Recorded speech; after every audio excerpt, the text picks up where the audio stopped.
मैं अब दहलवी साहब आपके पास आना चाहता हूं और आपसे ये जानना चाहता हूं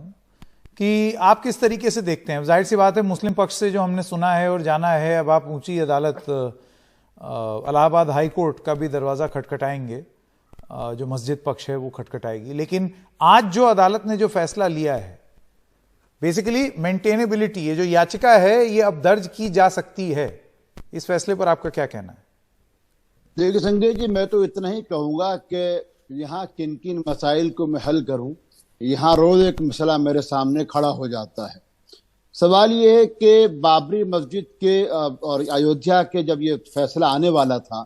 सरकार ने बाकायदगी से लोगों को, अलग अलग पक्षों को बुला के बातचीत शुरू की थी और उसमें आरएसएस बहुत सक्रिय था और ये बार बार बात कही गई थी कि अब इस फैसले के बाद देश में कैसा वातावरण बने जहां पर जो है ये विवादित मुद्दों को बिल्कुल नहीं उठाया जाना चाहिए और देश जो है वो जो विश्व गुरु की तरफ बढ़ेगा, जहां विवादों के बजाय हम जो है वो निर्माण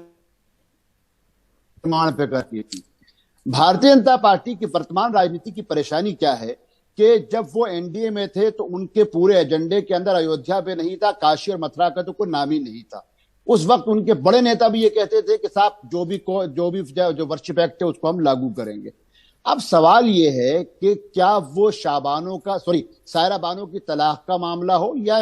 ये श्रृंगार गोरी वाला मुद्दा हो, यहाँ पर खुद जो है ये बड़े सत्ताधारी, ये सत्ता में बैठे हुए लोग या दूसरे जो लोग हैं वो खुद नहीं जाते हैं, वहां याचिकाकर्ताओं के नाम पर कुछ लोग जाते हैं जिनको पीछे से पूरी सपोर्ट होती है। हम वजाहत के साथ इस बात को कह रहे हैं, कोर्ट ने जो कहा उसमें वर्शिप एक्ट, कल मान लीजिए, इससे पहले आप जानते हैं बदायूं की मस्जिद का नया मसला सामने खड़ा हो गया है, संभल की मस्जिद के ऊपर सारी चीजें सामने आ चुकी हैं, कभी मक्का मस्जिद को लेकर बातचीत होती है, कभी श्रीनगर की जामा मस्जिद को लेकर बात होती है। सवाल यह है, ऐसा लगता है कि अपने बच्चों को या मेरे बच्चों के साथ जो दूसरे बच्चे स्कूल में पढ़ते हैं, पहले मैं जवाब देता था, अब उनको जवाब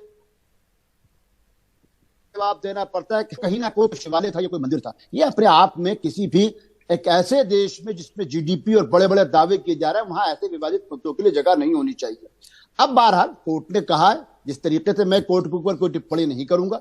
विवादित तो मैं उसको बिल्कुल नहीं मानता हूं, किसी सूरत में विवादित मानने को मैं तैयार नहीं हूं। और संकेत जी, आपके साथ में इस पर चर्चा कर चुका हूं, वकील साहब यहाँ मौजूद हैं। विवादित का मुद्दा तो हमारे वकील साहब जिस वक्फ एक्ट की बात करते हैं, आर्कियोलॉजिकल सर्वे ऑफ इंडिया की बात करते हैं, आपको मालूम होना चाहिए, सारे आपके जिम्मेदार चैनल पे ये बात जिम्मेदारी से कह रहा हूं, इस चीज को तो आधार बना के अयोध्या का भी फैसला नहीं दिया गया था, वहां भी फैसला कब्जे की बुनियाद पर दिया गया था कि जिसका कब्जा है उसी के नाम पे जगह होगी। अगर अयोध्या में आप ये कहते हैं कि चूंकि कब्जा जिनका था और वो वहां पे जो है लगातार पूजा कर रहे थे और जो दूसरा मुस्लिम पक्ष जो था यानी सुन्नी सेंट्रल वक्फ बोर्ड था वो वहां आया नहीं था 30 साल तक, इसलिए हम कब्जे की बुनियाद पर, जस्टिस गोगोई ने कहा, हम कब्जे की बुनियाद पर दे रहे हैं, तो क्या ज्ञान वापी के अंदर कब्जे की बुनियाद पर फैसले नहीं होंगे?